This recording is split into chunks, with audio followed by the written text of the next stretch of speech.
What's up, everybody? Welcome to Sleep Atomic, and we're reviewing Spider-Man Into the Spider-Verse. I'll go through and comment about the movie and then do some interpretations at the end. It's pretty straightforward, at least without having to pick into too many random things. I got this movie first because I needed an excuse to add it to my library so I could have a library of movies. So already, thanks for that. I know I could gone and went to see a movie on the silver screen and had the memory of it in high definition with it very wide across the screen. But this time around on this, I wanted to save the money and buy it so I could have it for later, just for something for me to look at and cherish, I suppose. But right now, I'm only getting the ones I didn't see in theaters. Also, just a suggestion if you want the physical DVD or something, or at least just have it on your favorite digital platform. Even as the first few scenes play out, there's a bunch of movie references, mainly the Tobey Maguire one and the cartoon shows references. Definitely letting you yourself fill in the blanks from certain things you've already seen. So you can immediately go, boop, what's happening with Miles? But even with Miles, you're like, oh, they mentioned the lottery thing for his private school or his smart school. Just like that, just so you can start working that certain mental ability to like juggle certain um, shows and characters in between the main character of Miles Morales. And all the connections keep spreading out, basically like a spider web. I feel like they do a few more, like the thing with Gwen and Miles, but it's like Silk and Spider Man.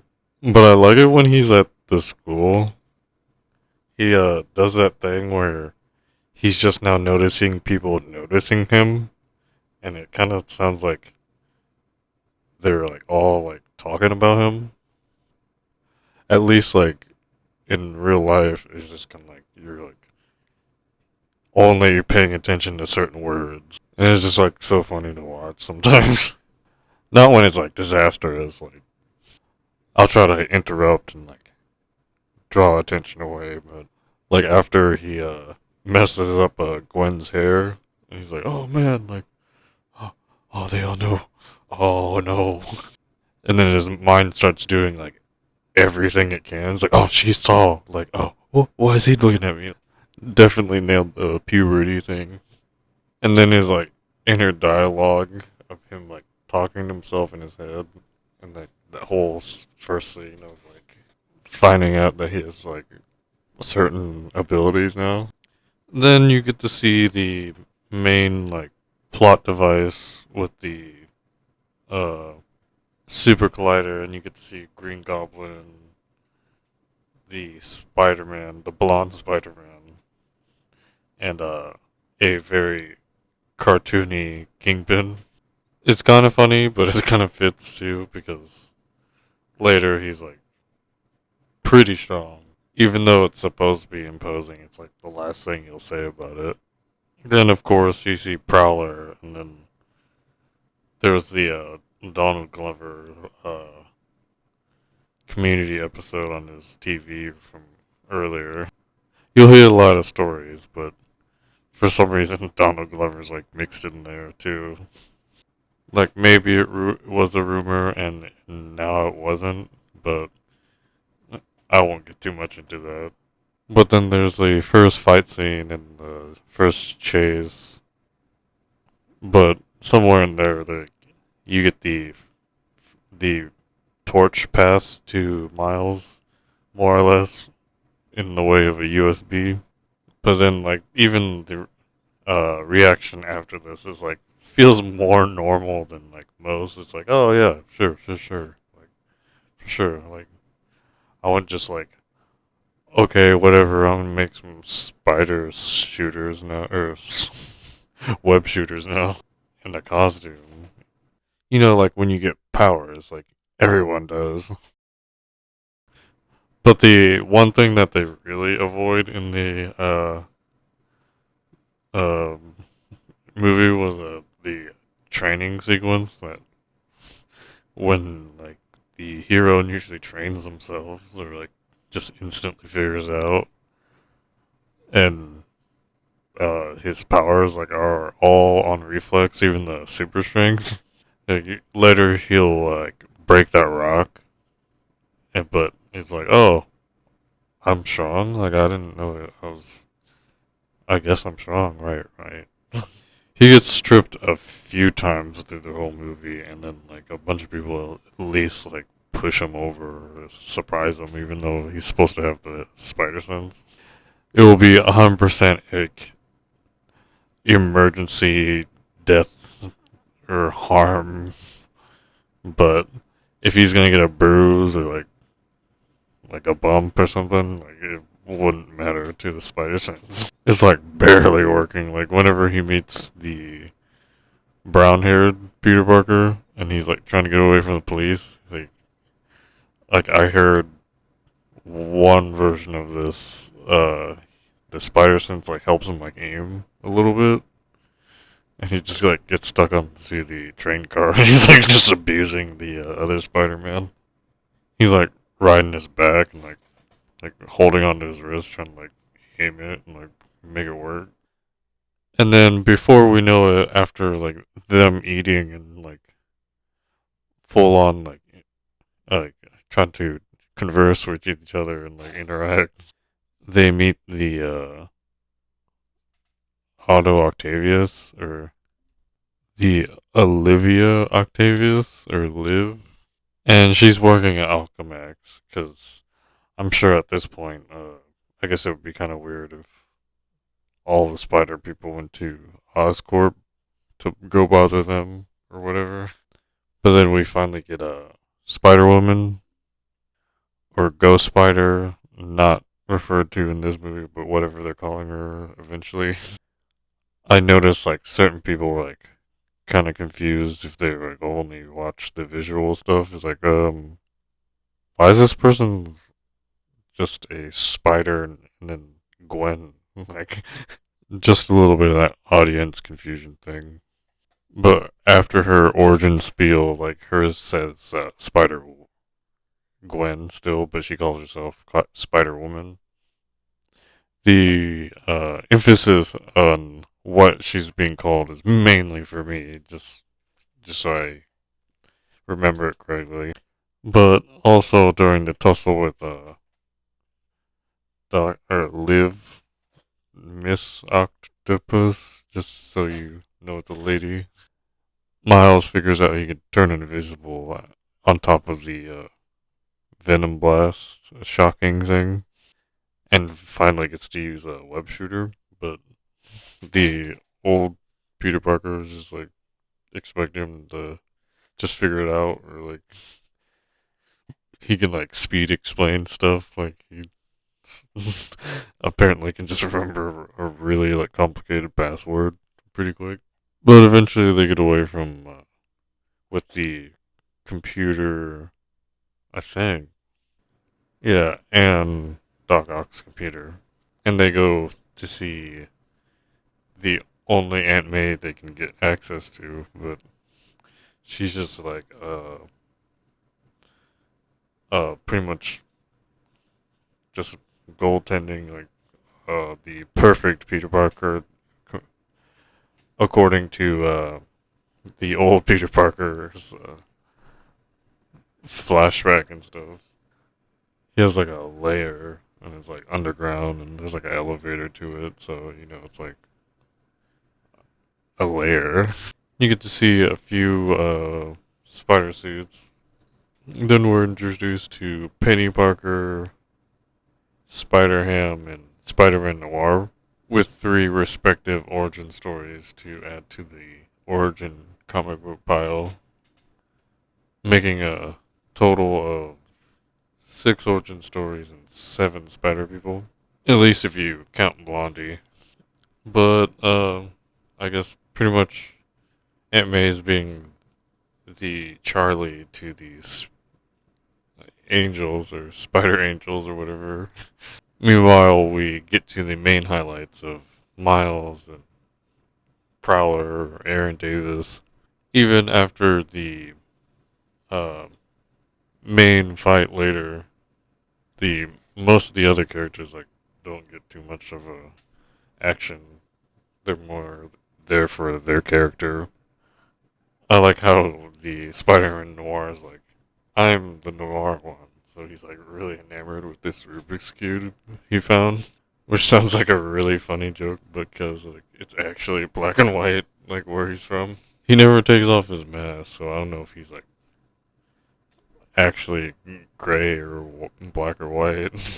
But kind of seems like an actual like funny joke because of the all the cartoonist styles, kind of implying like it's actually just black and white and not just like some sort of like filming filter. Makes you wonder if they were like, oh, like give me that like green shirt, or just like they never like mentioned colors or something like that. But eventually, he leads Prowler back to Aunt May's house, and there's a fight scene with Tombstone and a Scorpion from this universe. I like all the effort they like try to make all these villains original just from their names.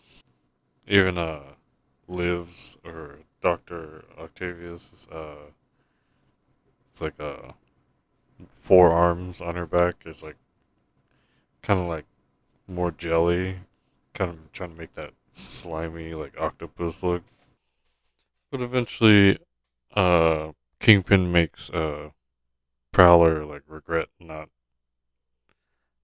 taking out the little Spider-Man, at least from their view. And there's like a nice formula of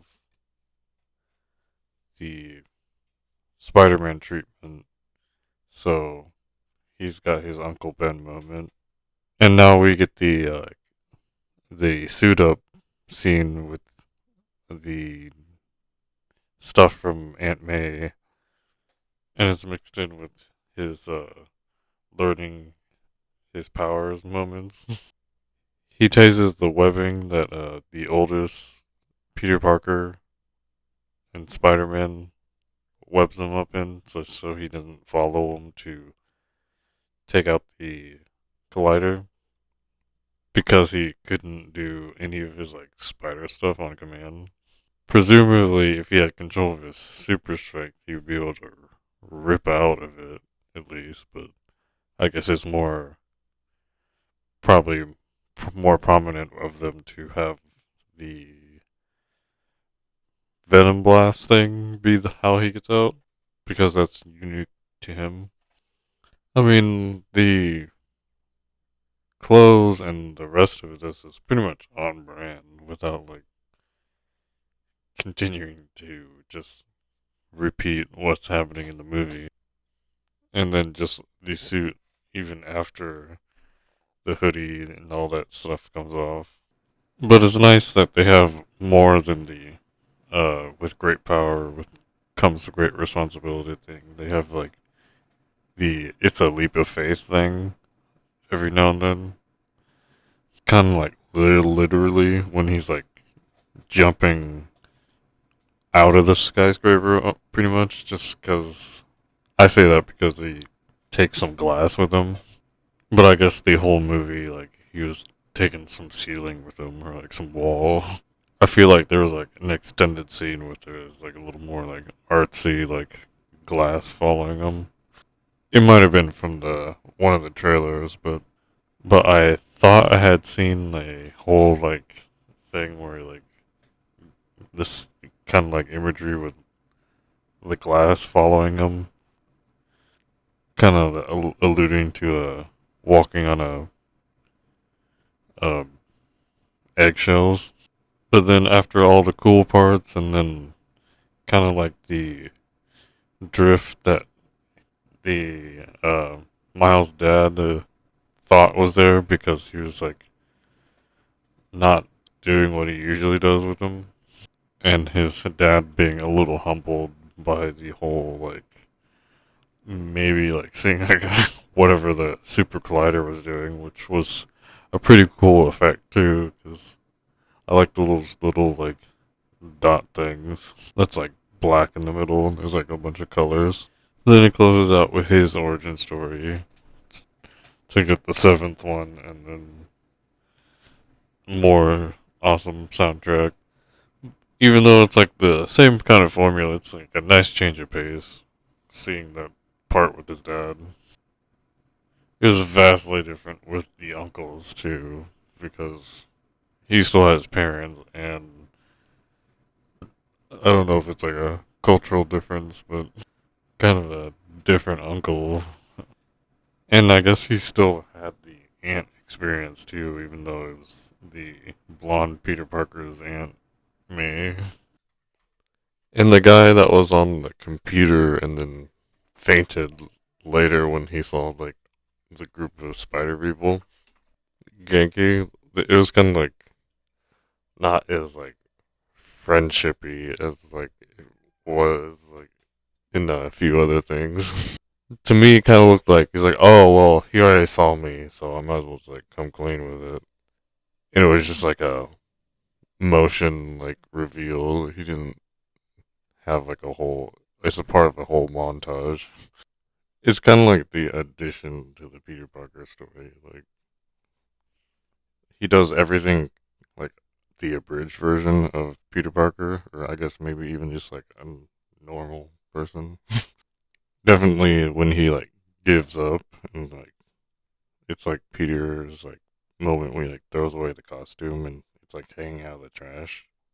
All of the cool like moments and like the emotional moments that would have you like empathize with Peter Parker. Uh, Miles does like pretty quick. So I'm guessing that's why they kind of like glaze over like Genki being his best friend part. And then I guess as for Peter Parker's parents, it's not like for a normal circumstance. It's they were like they died because they're like spies or something like that. I'm not sure where they landed on that. In a normal family, like the parents are working, and I guess maybe it seems like to the kid like they're not giving him any direction. So it looks like his Aunt May and Uncle Ben are in like in this interpretation, like everyone who dies is like just working a lot, I guess, and like not in the picture as much. But Miles is like parents is like, oh yeah, like I want this for you, do that, like just to get into the Pete and Miles like comparison thing. Not that they have simultaneous like similar stories. It's like he's doing the following in the footsteps thing, so I'm still on about that. Even if it's just like kind of like a they live in New York or a New York thing. Out of like all the combinations of people and like possibilities, there's got to be at least one person doing a similar thing that you're doing, and then there's got to be someone going through the same thing as you're going through, and then there's got to be someone that's fairly like you. I guess that's what some people would say the magic of the city, but I think that's just like when you're in the busy spots, when the pocket of like plenty of people.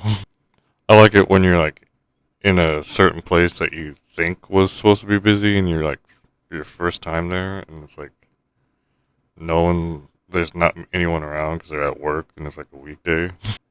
But I digress. You'd say it's the human experience in so many ways, but it feels very like very similar to like something I've been through. Down to like going to other people's houses and like the other people's families, like talking to you and like kind of like letting you know their deal, and then you let them know about your deal, and you kind of like learn something through the experience. Although I wish I got like a super suit, but and that's pretty much about when you start thinking about the other spider people. Even though it might not be like a family or like a household or something like that, they represent like certain things that exist out there for you, and they probably will present themselves to you in the same manner that you've discovered these type of people or certain traits within people. It's like curiosity, long time understanding, dedication, and like just the other side of things. It gives you a chance to like form and look and journey for any of those things. Take them in, have them around. Maybe they chase you or like you find them. It's a nice little get go with just getting out there and like, or being out there and having certain things in mind instead of just like kind of like existing and then like waiting for someone to put you to use. Some might say it's like a child's thing, but it's kind of like first steps. It's like, okay, it's like, what do we want? What are we doing? And you keep going from there. But let's not forget how we got motivated and moved to what we were doing. But yeah, that's it. My review. Pretty straightforward for a while, but I like the finer message I found. Like, let me know if you thought something different. But this was Sleep Atomic, and I'm Alistair. I'll see you next time. And hey, you look good. Nisho.